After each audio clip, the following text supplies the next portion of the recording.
are known for their enduring love affair with our landscape.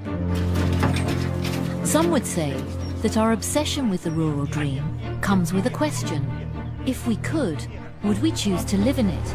And if money was no object, what sort of house would we have? Get the breeze off that sea, you smell the cut in the grass, the farmers working. You're just in a part of merry old England, and it's lovely. There we are. For almost 120 years, Country Life magazine has been aspiring to capture the elusive soul of the British countryside. This is the place of dreams. This is the place where people just sit back with a cup of tea and they dream that they could live in a place like this. It's a weekly Bible for the middle and upper classes. When I was 11, my father inherited a very crumbling stately home in North Yorkshire. And we had no heating and literally hip baths catching leaks in the corridors. Its readers may aspire to the status of a large house in the country. When I drove down the avenue, I could feel the magical energy and power of this house. Within an hour of arriving, I made the offer to buy it.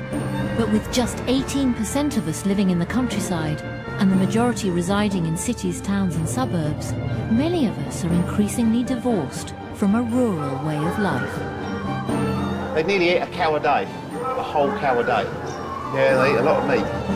We spent a year seeing cottages, manor houses and castles through the eyes of the magazine and discovering the reality behind the rural dream. Come on, Daddy boy. Come on then. Sit, sit, sit, sit, sit, sit, sit. Sit. Sit, you horrible little dog. Come on then. Oi. Milton Manor in Oxfordshire first featured in the magazine in 1948. The present owners have agreed to another article being written to celebrate a very special anniversary. 250 years ago this year, the Barrett family bought this property, and the person who bought it is a really remarkable and interesting figure. Bryant Barrett, and he's a London merchant. He makes fabrics with gold in them, and he has a shop on the Strand.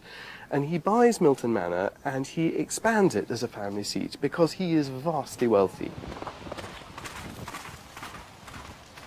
And who lives there now? Well, a descendant, Anthony Mockler Barrett. That's right. What is Annie? Is it Mockler? Mockler? He is a great enthusiast for its contents. And this one is Arabella, and the other one, what is the other little one's name? Really, they're not much use for anything, these tiny shutters. They're just ornamental to amuse children, really. Where do you want to go? Through the back, or...? Yes, that sounds lovely. Wherever you Through like. there, or in the house? In the house. We go in the house. We come in the house. Yes. Right, I close the door for this lavatory. That's your famous lavatory. Probably don't want a shot of that. Well, he has a partner, Gwenda, who was formerly an actress. She worked in the early days of television. This is the old part of the house, 1663 here, because Tony's great-great-great-grandfather built on the wings in 1764. She's a comedienne, and she worked, amongst others, I believe, with Tony Hancock and also Benny Hill. It's a beautiful room. Well, this is Strawberry Hill Gothic, of course. When we came here, this room was covered in 1952 Sanderson's wallpaper, and it took me 20 years to persuade Tony to get rid of it. 24 years ago, yes, we moved in on the death of Tony's mother. She inherited the house then. How many bedrooms have you got? There are about 10 bedrooms, 10 to 12 bedrooms, but they're all big, you see, so you can't really one big room with two single beds, because being a Catholic, Tony's mother never had double beds in the bedrooms. This is my mother over here.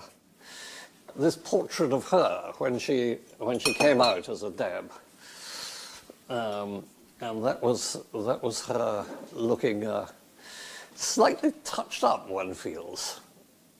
She sort of started collecting teapots, and then people started giving her teapots. She was a fervent monarchist, so she collected coronation teapots, particularly. Did you ever give her one? You know, I don't think I ever did. Not one. too late now.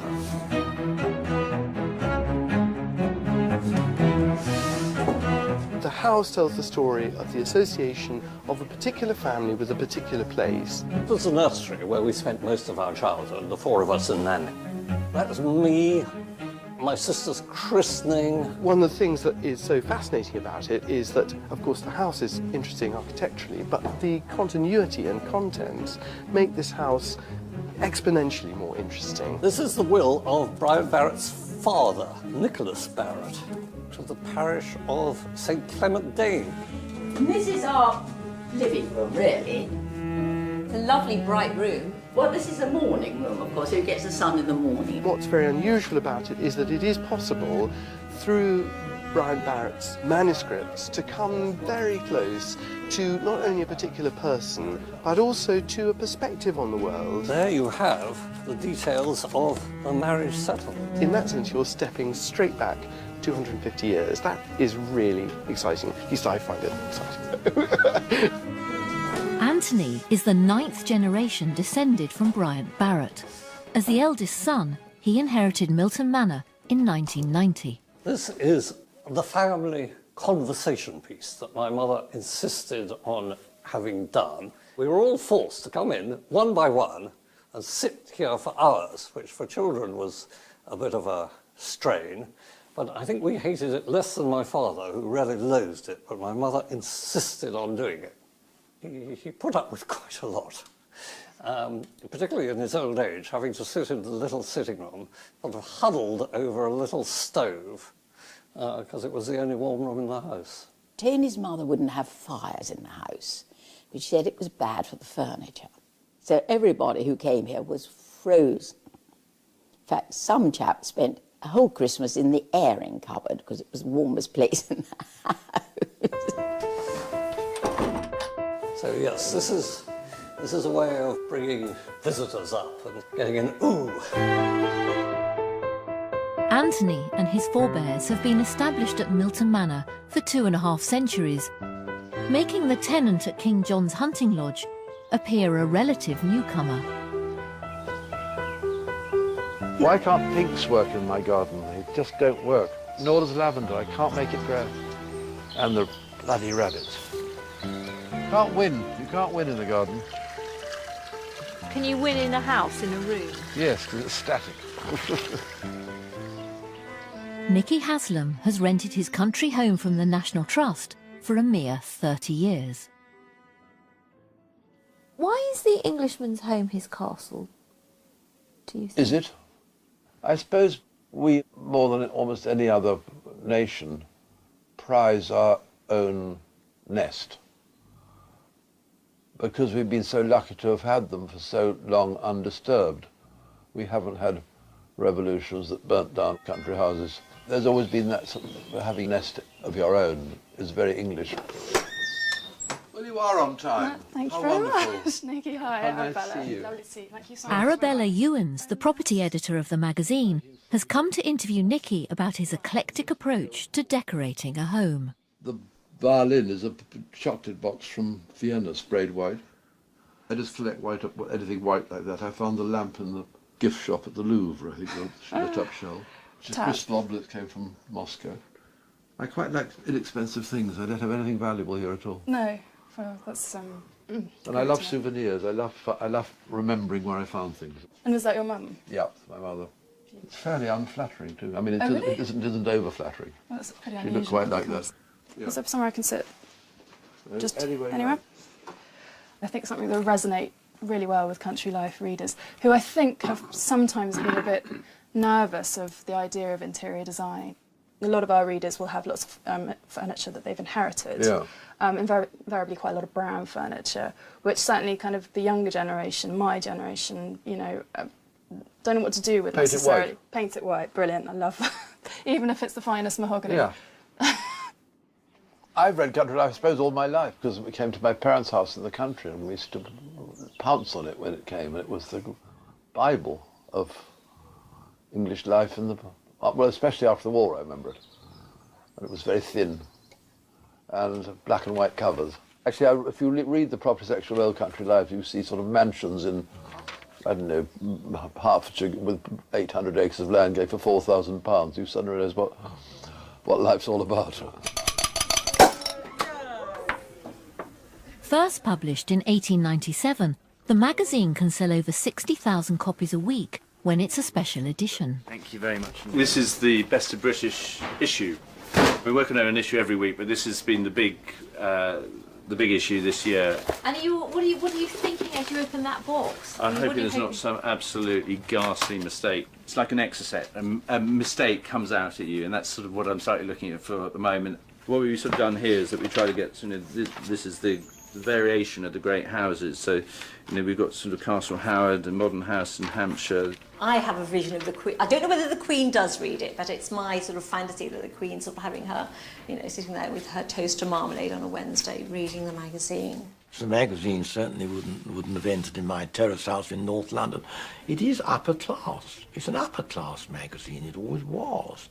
I mean, all those bits in country life that go on, you just think of Downton Abbey. Well, the ancestor of that type of thing goes back to Jane Austen and the great house and the mythology of the great house. It all runs all through country life, runs through our literature. And that, I think, accounts for the fascination with the past and old things, and even desire always to be deeply rooted in the past, in continuity and tradition. And what do people make of the house when they come to it? They usually love it. They always describe it as being very lived in. National Trust stuff, is always immaculate, isn't it? I think they quite like seeing rather shabbier sort of rooms and things like that. Hello, Gwenda. And Anthony. Lovely John, thank you for coming. It's great of you to come. Couldn't be a better day. Couldn't be a best day. It's very lovely, hot. Lovely to see you. Right, lovely. Come inside. Thank you so much. Well, should we look at this? Because, I mean, I've never seen a complete set. Are these all the same? All hand-painted in 1791 of the house. So by looking at this... The house still has all its contents. That is truly extraordinary. Capability brown. The interiors are full of marvellous things. Things that, if they were taken away from the house, would be a quarter of as interesting. So this is Mary Belson, the first wife here, which I think is a lovely painting, don't you, John, this one? It's really fun. And this is Winifred Easton, his second wife, as I say, no good looker, but very good at childbearing, and very rich. This is Bryant Barrett's business accounts, a general inventory of all my effects in 1767, due from the King, £301, 16 and 7pence. So why the decision to move out and have a big sort of status symbol in the country? Well, the English have always been fascinated. We may make wherever we make our money, lots of English people, British people, like to invest that in the countryside. They like to have a country seat. It hasn't changed.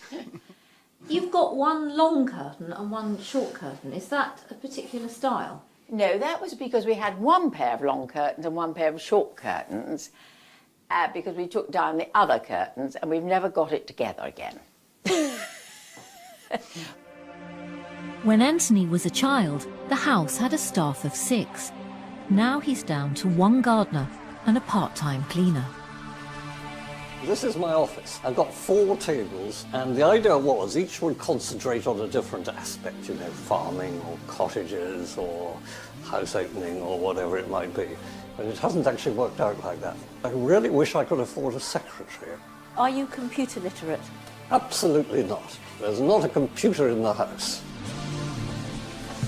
In recent years, Milton Manor has fallen on more testing times.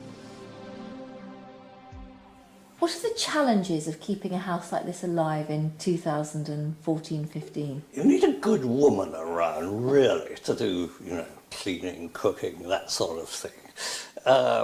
Ironing, gardening, cleaning one's shoes. What do you say to that? Well, I'm completely astounded. I didn't even notice I did either of those things. For all Anthony's bluff humour, Milton Manor's future is looking bleak. Do you need to sort out the money. This is the trouble with various bills and tax things, and that's what Tony does. Muzzle Martin Gale. Bloody hell. The readers of the magazine are obsessed with country houses, and it's the first place of call if you're looking to buy a grand one. This is a £9 million house in Sussex. It's rather beautiful. And we've got 7 million on the Côte d'Azur, £9 million place in Notting Hill, but now we are in New York, Florida. Everybody dreams of, well, many people dream of country life, and I guess they start out with a wish list of 10 things they want to achieve. So there'll be a certain look, a beautiful facade, down a lovely leafy lane, peace and quiet, water, beautiful gardens, you know, lovely accommodation, bedrooms, all the things you want, tennis courts, swimming pools, staff accommodation, however grand they want to live. But inevitably, if they achieve 7 out of those 10 things, they've done very well.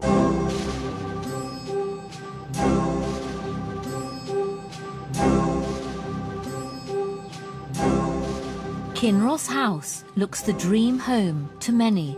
It's an architectural vision conceived in 1685 by Sir William Bruce, a royal courtier. When the house was sold over 3 centuries later, it was in dire need of restoration and a modern saviour with deep pockets. It was meant to be. It was a matter of destiny. I mean, I couldn't have imagined just a number of years ago seeing a property that I owned on the front of page of Country Life. Absolutely wonderful. Kinross House has featured in the magazine 5 times since 1912. Such is its architectural significance. The interest of Kinross House extends far beyond the stately building which represents, at its best, the art of Sir William Bruce, its architect and first owner. There it is. The estate on which it stands includes Loch Leven, and its island with the castle where Mary Queen of Scots languished a prisoner. Clive Aslett has returned to write about the spectacular renovation, which was completed in just 18 months by the new owner. I had absolutely no intention of buying the house. In fact, until 45 minutes before I actually arrived, I didn't even know I was coming here. Within an hour of arriving, I made the offer to buy it. You shouldn't really be coming by car. You should be coming by some other means, really, because this is like a piece of music which you should be enjoying in time.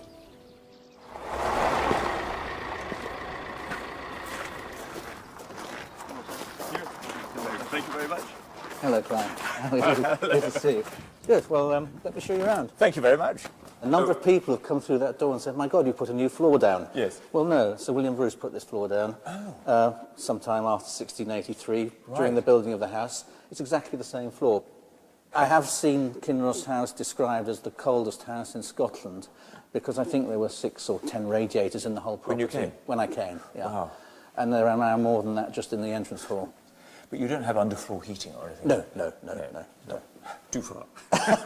Donald Fothergill is the chairman of the UK's oldest and largest lift-making company.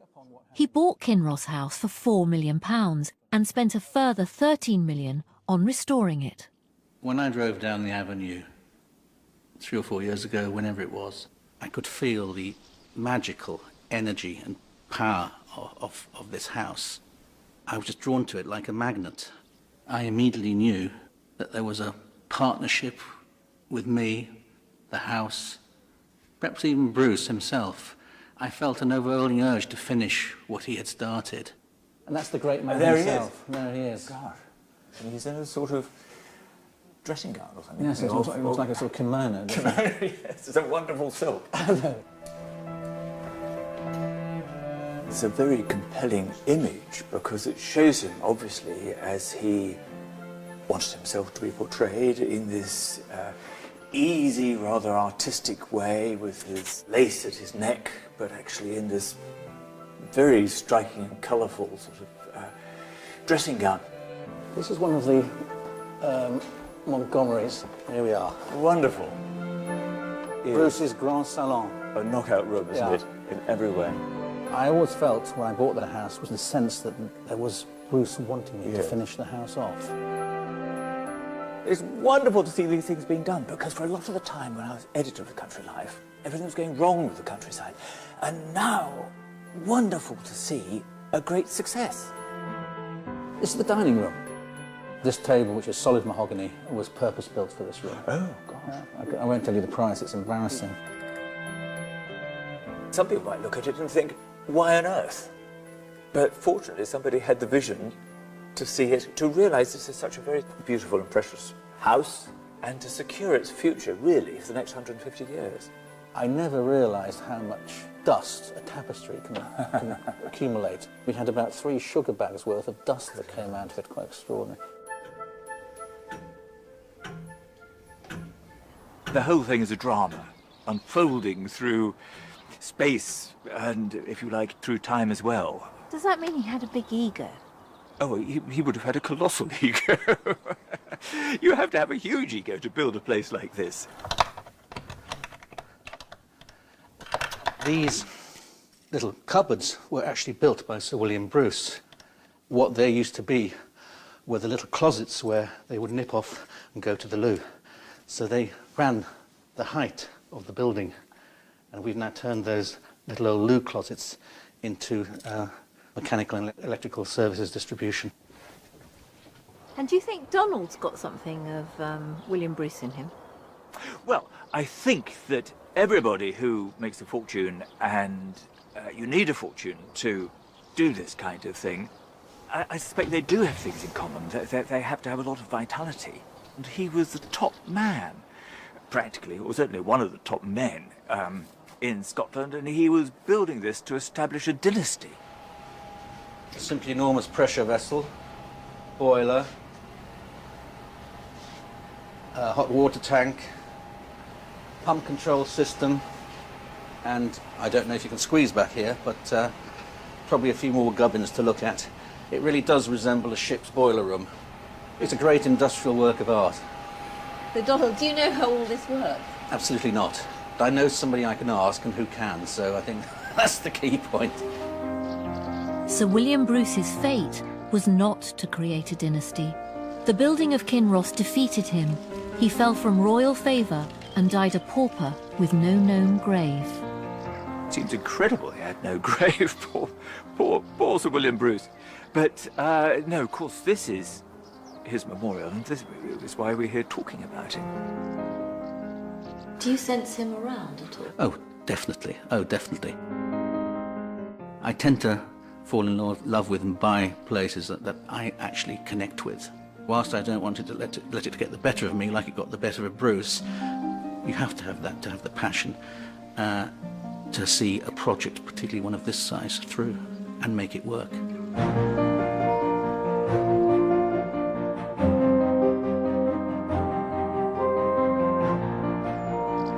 420 miles south of Kinross, the troubles facing Anthony and Gwenda at Milton Manor may well be getting the better of them. There's no big budget to keep the place going. So I've just spotted that lovely creature out there. A llama? No. It's an... Try again. A large poodle? No, it looks like a large poodle. It begins with an A. Alpaca? Yes. Yes, well done. An alpaca, a sheared alpaca, which is why it looks like a poodle at the moment. It's been clipped. Why do you have an alpaca? Well, you know, why not? In 2014, the Grade 1 listed manor was put on English Heritage's at-risk register. They have a statutory role to protect buildings of national importance, and were alarmed by the poor state of the decaying windows, the chapel roof and cornices. Life in the country is not a pastoral idyll. It's full of little challenges that sort of mount up all the time, so as one starts putting one's heads in one hand and thinking, I've had enough of this. Tell us about the challenge you've got with English Heritage. Oh, don't get me on to English Heritage. Those blank, censor that remark. Right, this is a sort of appeal to the public over the head of the bureaucrats, one might say. Milton Manor is a Grade 1 listed building, which, of course, English Heritage actually did the listing. Recently it was put on the at-risk list, to the astonishment and indeed indignation of the owners, whose family has been here for 250 years this year, so since 1764 to 2014. It was like a dagger to my heart. When there's a dagger to one's heart, I suppose one wants to plunge it in someone else's back. That's extracted it. The first they heard of it was when they read the news in the local paper. Who by? The querulous quangocrats of English Heritage. What exactly is it at risk of? Falling down? Hardly. Being blown away? Hardly. Submerged? No. What exactly are they trying to do? Sort of close the building down, force me to sell it, you know? Technically, if repairs aren't done in time, the local council has the power to compulsorily purchase. The trouble with English Heritage is they're concerned with the fabric of a house, and they're not really at all concerned with the people who live there. They couldn't care less if it's a Russian oligarch preserving this place. As long as it's sort of chocolate box perfect, and all the shutters are painted, and there's no cracks in the ceiling, and their ruddy inspectors can come round and take little photographs with, not with great big cameras like yours, but with tiny little things of every crack and thing in the ceiling, that just puts one's back up. Have you anything to add? I don't think it's necessary for me to add anything. Anthony may grumble, but English Heritage have helped save over 400 historic houses since they were founded in 1983. And do you feel much better for having had the opportunity to express yourself in this way? Moderately better. I mean, I wish it had never happened. It's a bit of, yes, Englishman's home is his castle, and he can put what he likes at the castle gates. This is a terrible thing to ask you, but who have you ever thought of selling? My mother's ghost would come to haunt me for the rest of my life if I ever considered such a step. So that's rejected almost immediately, for fear of the supernatural. Anthony may not want to sell the manor, but he's going to have to do something to save it.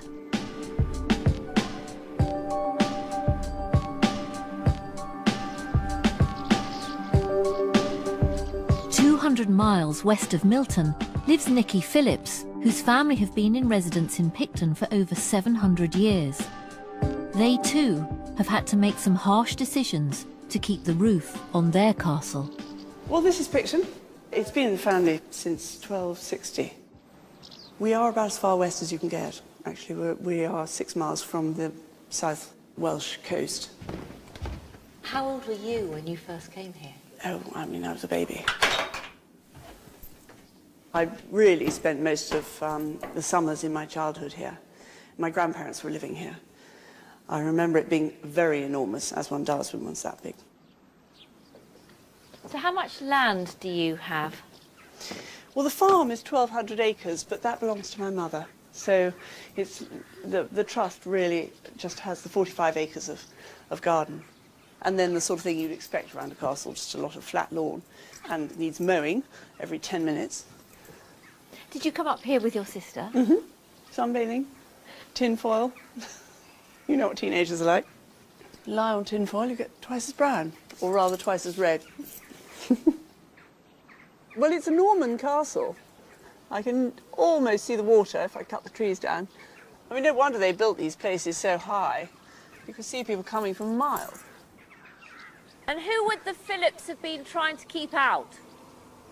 Probably the Welsh.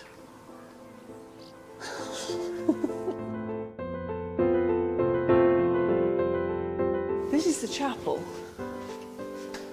We sat in these boxes. You do slightly disappear.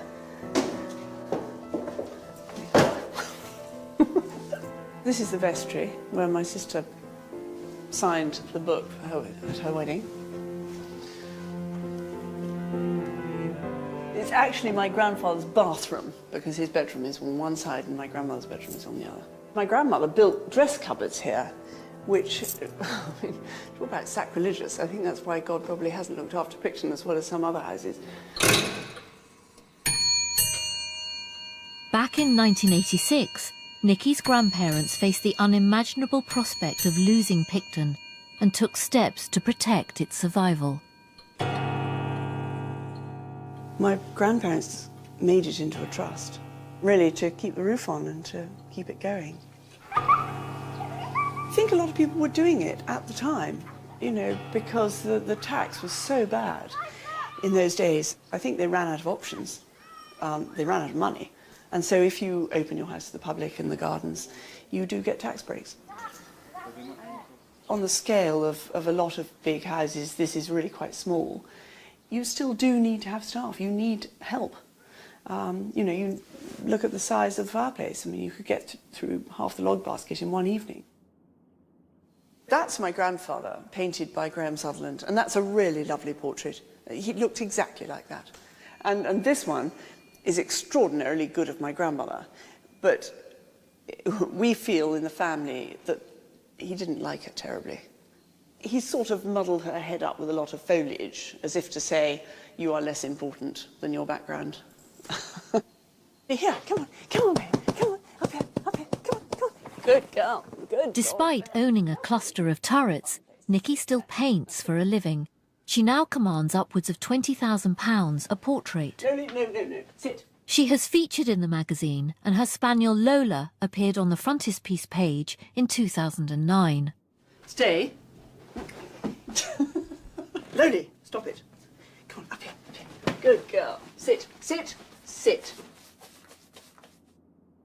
The Queen and Prince Philip came in 1968. They were opening some new tanker, and they came on Britannia and came up here for lunch. And was that their last visit? No, she was here the other day. It was really exciting. She did a visit to South Wales, and this was care of the council, and the Lord Lieutenant actually recommended Picton as somewhere to have lunch. So in fact, they organised the lunch in there. But I sat on her table, and she suddenly looked at me very directly and said, "Are you still painting?" Because I painted her a couple of years ago. I think she'd obviously been brief, but I like to think she remembered that. I suppose you get much time with the Queen when you paint her, do you? You get 3 hours, which actually is quite a long time, isn't it? I had 3 hour-long sitting. Stay.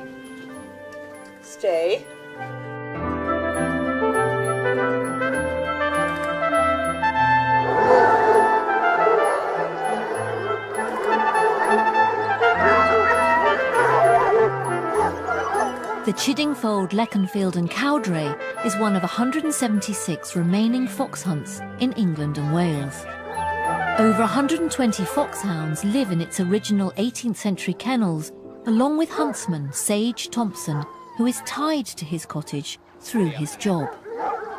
We start in the kennels at 6.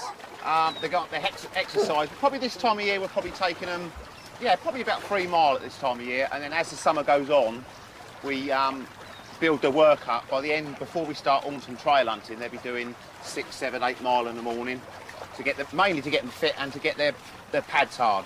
The ground in the summer months is very, very hard. If you don't harden their feet off, when they start to hunt, they scuff the top of their pads off and become very footsore.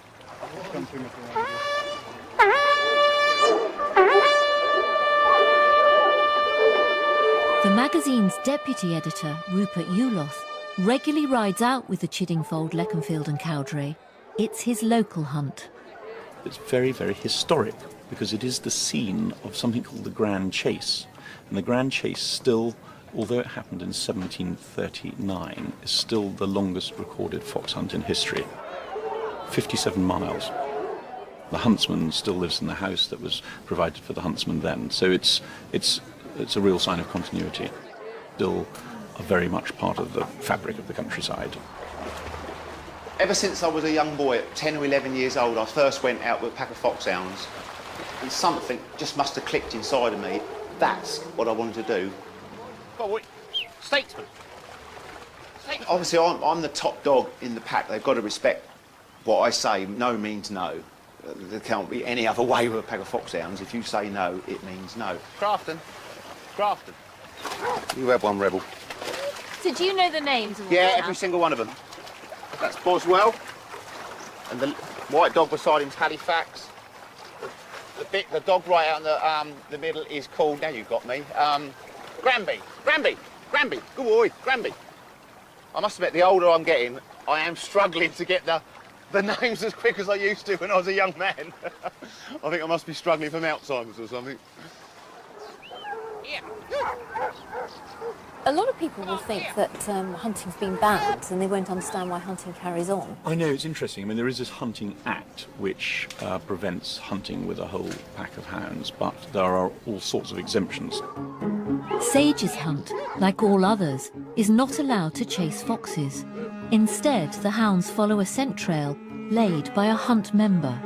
It makes it much more awkward because there are many more rules to comply with, and it's had a bit of a negative effect in fox control. What is amazing is how these hunts have managed to carry on.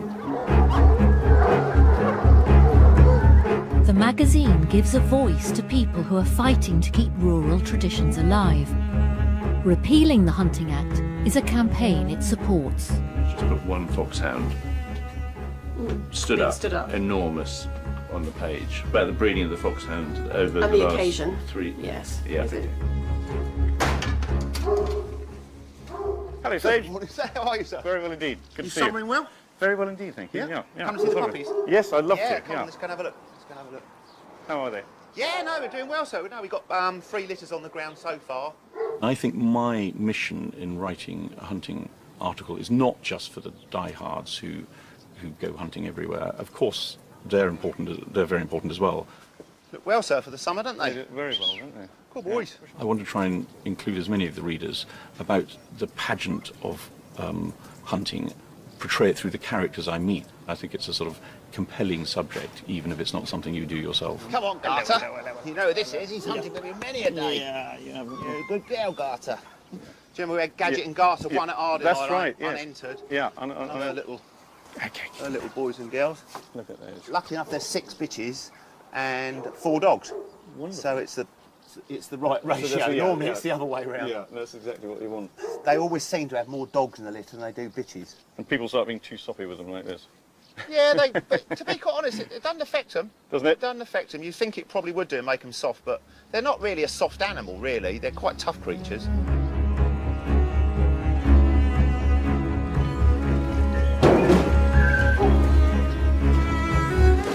They nearly eat a cow a day, a whole cow a day. Yeah, they eat a lot of meat. I know you think a cow's big, but time you take his stomach out, his head off, his feet off, there's not actually a lot left. Hunting a wild animal with a pack of hounds was banned in November 2004, as many thought it was a barbaric practice and are determined it should remain illegal. The day of the ban, we actually met outside the kennels here. There probably was somewhere in the region of 1,000 people there. And as soon as I got on my horse and I stepped foot out in front of all those people, the emotion just took over. And for a man of, how was I, 38, something like that, to cry in front of all those people, and I did cry, and nothing I can do about it. I was just emotional. It was very, very, very sad. I thought this was the end. I thought, that's it. What on earth are we going to do now? All these lovely hounds are going to be put down. But here we are 9 years later, and air hunt, and a lot of the hunts are going from strength to strength. You know, people are just so passionate about it. Come on, Layla. Where are you? Layla.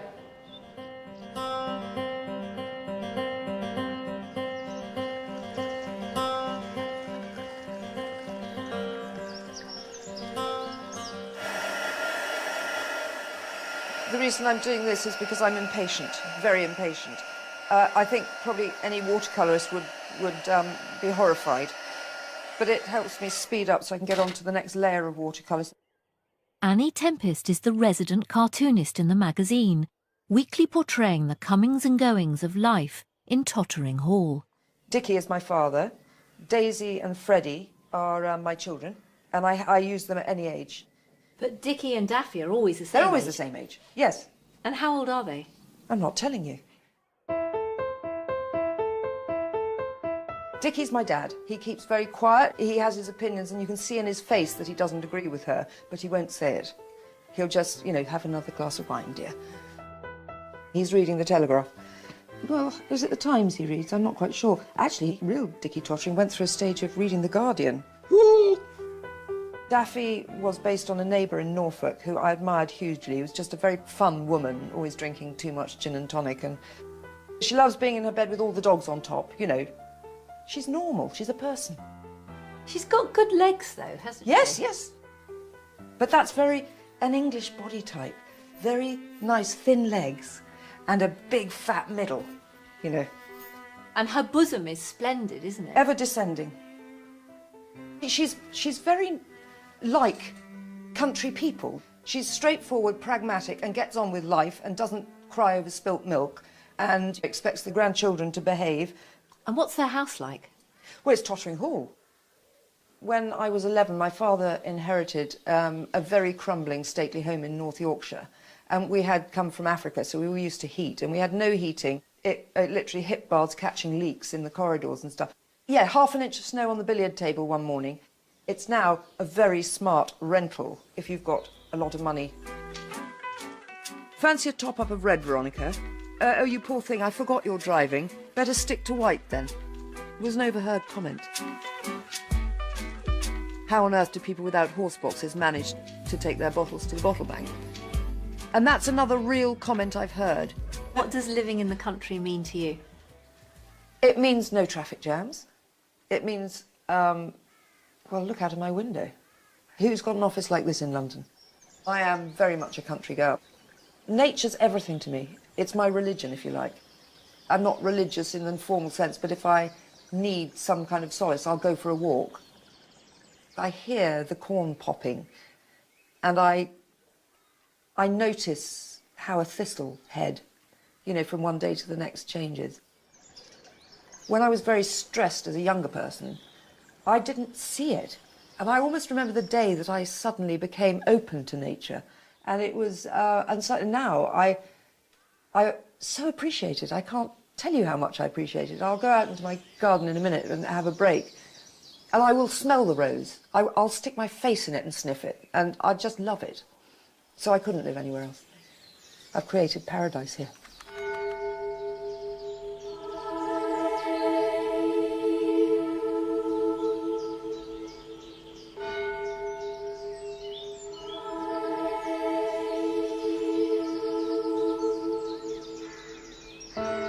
Wardington Manor, it's got a very good history. It started off as a 14th century nunnery.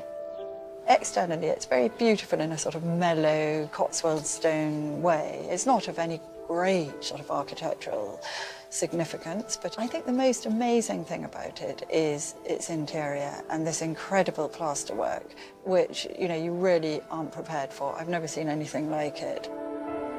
I remember coming through this door and seeing the plasterwork and actually, quite frankly, thinking, oh my God, because I didn't actually see the detail. But the more I've got to know and see the house, it's so full of fun that actually the more I've lived with it, the more I've grown to love it. The plasterwork was created by society beauty and romantic craftswoman Molly Walters in the early 1920s. Some of it has enormous chevrons which zigzag up the walls, and it's really bold patterns. And then at other places, a little delicate character, a little an animal or a face or a bird or something, surrounded by patterns or shapes. No, any surface was game for a bit of plaster. Walls, cornices, yes, you name it. Whenever there was a gap, fill it with plasterwork. If in doubt, put some plasterwork there. Throughout her life, men were charmed by Molly, including the first Lord Wardington, who employed her and her husband Randall Wells to carry out the decoration on his newly purchased manor. With this particular story, I'm telling the reader the whole history of this rather wonderful and enigmatic house. Since I've started researching it, has sort of opened up some wonderful avenues and some fascinating characters, and I've got completely obsessed by following every little detail I can find out about it, because it's just such sort of gripped my imagination. Oh my goodness, isn't it amazing? I mean, I know what you mean. Somebody said it's a bit like being in a wedding cake, and there is the feeling of being smothered by this icing, because it really covers every surface. I think this could be a wheat sheaf, and there's the pears or maybe quinces and apples, and there's sort of whole abundance of nature, I suppose. There's a real delicacy about all the flowers, and then the sort of exaggeration of some of the elements. And this wonderful creature playing her lyre, or whatever it is, in the lovely little boots. So, I mean, it'd be wonderful if we didn't have to have this glass, but with children kicking balls and things, I think it was very wise that they put that up there. It took Molly 3 years to complete the work, which flows across 2 floors. I love the fact that none of it's perfect. You know, it's all different. Every bit of it has its own imperfections and has been made lovingly by hand. Since for refreshment one cometh hence, let wit cast off the dear dull yoke of sense. There's a real element of the circus. I mean, I'd love to know more about the story behind all these little scenes. It's just completely over the top, really. Where have you ever seen anything like this? I mean, it's just incredible. Here we are, from floor to ceiling and ceiling, with no, you know, sort of break in the whole sort of look of this sort of iced world of different references. My grandmother described her as being quite beautiful in the way she moved. You know, she wasn't just photographically beautiful, that she was obviously quite elegant, and simply the way her moved and the way her face moved was obviously entrancing. Oh, yes. Her movements and her presence is always elegant. So it was lovely meeting her. Always well dressed in beautiful dresses. And then lived this wonderful life in the 1890s and 1900s, where she networked terrifically and knew everybody with a capital E, and she records everybody, and they're all called Lord this and Princess that and the Duchess of whatever, and she's constantly having tea parties and so on and living this amazing life. But she was also being pursued by other men, it seems. Together with her second husband Randall, Molly set up a design studio for the well-heeled. Here is one of their little business cards, which talks about St. Veronica's workshops at 94 Horseferry Road, Westminster. Bookbinding, leather work and rug making, embroidery, painted furniture. So it's really a complete interior design business. They would take your house and they'd paint your crockery, they'd paint your furniture, they would do the embroideries, they'd make the rugs, they'd paint the walls, they could do a complete house for you. It was. How did she learn all this, do you think? I don't know. She, I think, was a natural. I think she just took an enthusiasm to something, and off she went. Got the materials and started. That was it. Birds, tiny little birds up there as well. And little angels' wings, are they, or birds' wings in the ceiling? I sort of think they're angels' wings somehow. It's It's quite luscious. controlling in a way, isn't it? Because very it's almost as if the space won't change at all, because you can't. I mean, people's tastes can't come into this environment. It's basically her thing. Since Molly decorated the house almost 100 years ago, everyone who's lived here seems to have fallen in love with her romantic vision. Her plasterwork has captured people's hearts. I like the plasterwork. I find it amused me. I think it's attractive. It gives the house a sort of friendly feeling. My husband was devoted to this house, absolutely loved it. And we'll see, he was born here, and he really cared about it. In 2004, whilst the second Lord and Lady Wardington were on holiday, the house caught fire, and valuable collections of old books, as well as much of the plasterwork, were destroyed. It was terrible blow to him, terrible. He died a year later. I don't think he would have died quite so soon if it hadn't been for the fire. The main fire was in the roof. It fell in. I mean, that was a horrible moment, apparently.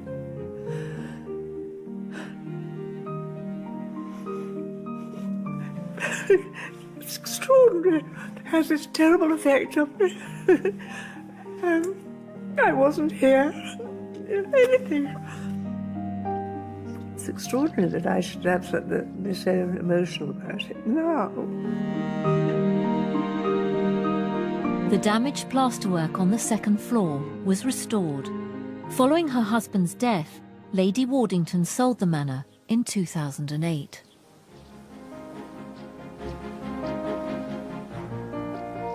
For those who choose to make their home in the country, whether they inherit it, buy it, rent it, or work in it, there's a strong connection to the past and to those who've gone before. Legacy and tradition run deep for country folk.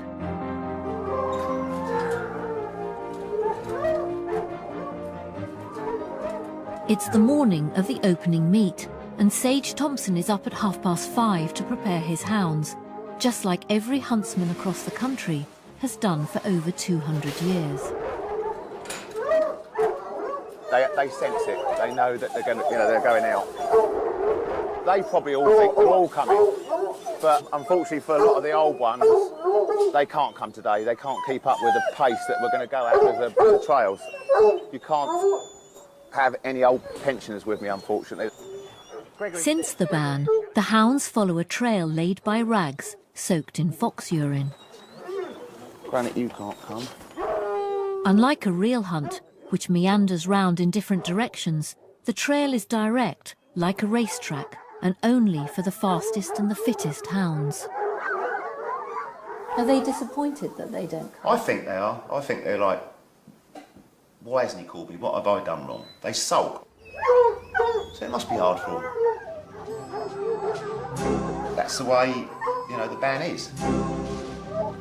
It's a shame, because if we were still naturally hunting foxes, them old hounds would still come with us.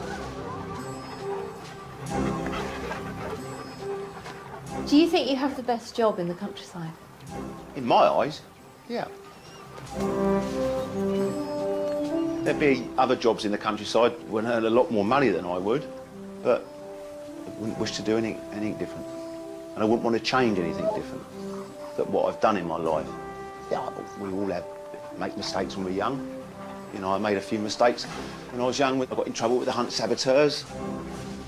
I paid the price for it and get on with it. What do you mean paid the price? Prosecuted. Yeah. But it was my own fault. I was young. What did you do? Just had a punch-up with a few of them. But apart from that, I've never been in trouble in my life at all.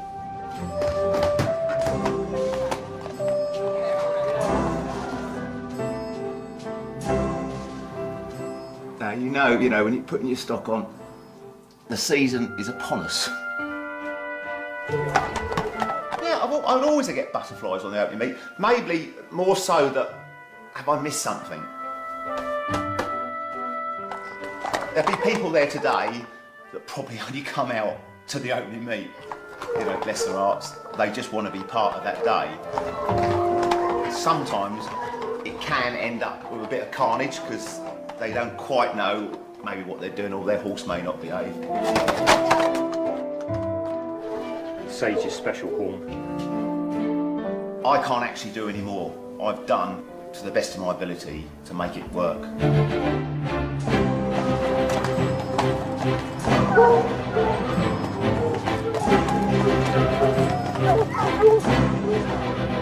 This is one for the memory books. Truly. Absolutely. Nothing like this have we experienced in the United States.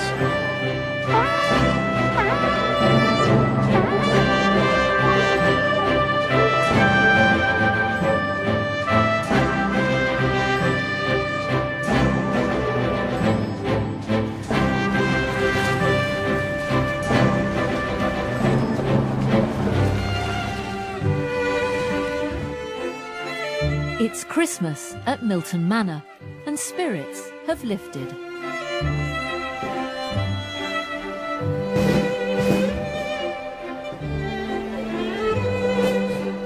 These are the Christmas decorations that stay with us right up in the attics. They come down every Christmas.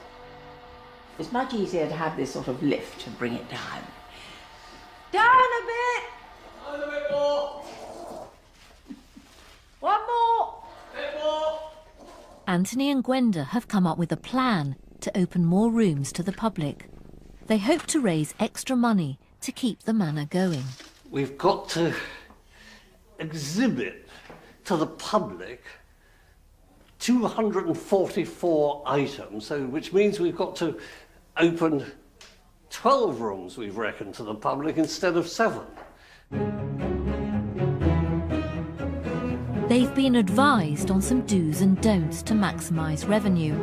The manor is still on the at-risk register, and to lose an ancestral home on one's watch is the #1 crime for country homeowners. This used to be my mother's sitting room.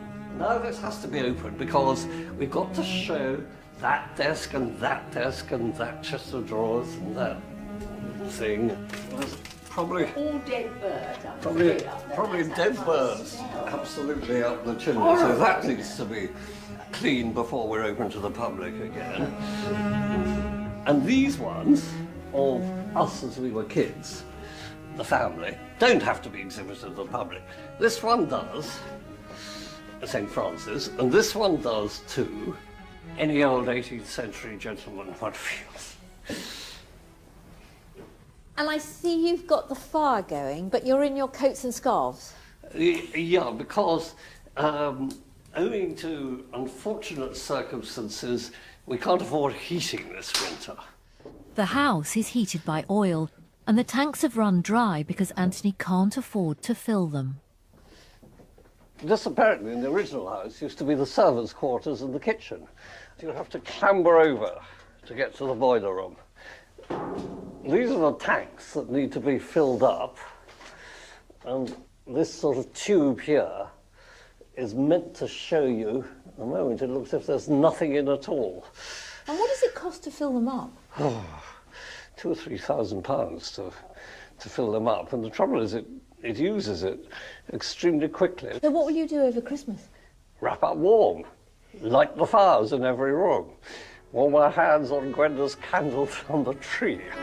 Anthony and Gwenda may be shivering, but their hearts have been warmed by an unusual early Christmas present. The article in the magazine has just been published. So were you very proud when you saw Milton Manor? Oh yes, absolutely. Here is the library. The Strawberry Hill Gothic Library. On the right, Strawberry Hill Gothic Chapel and Milton Manor on the other.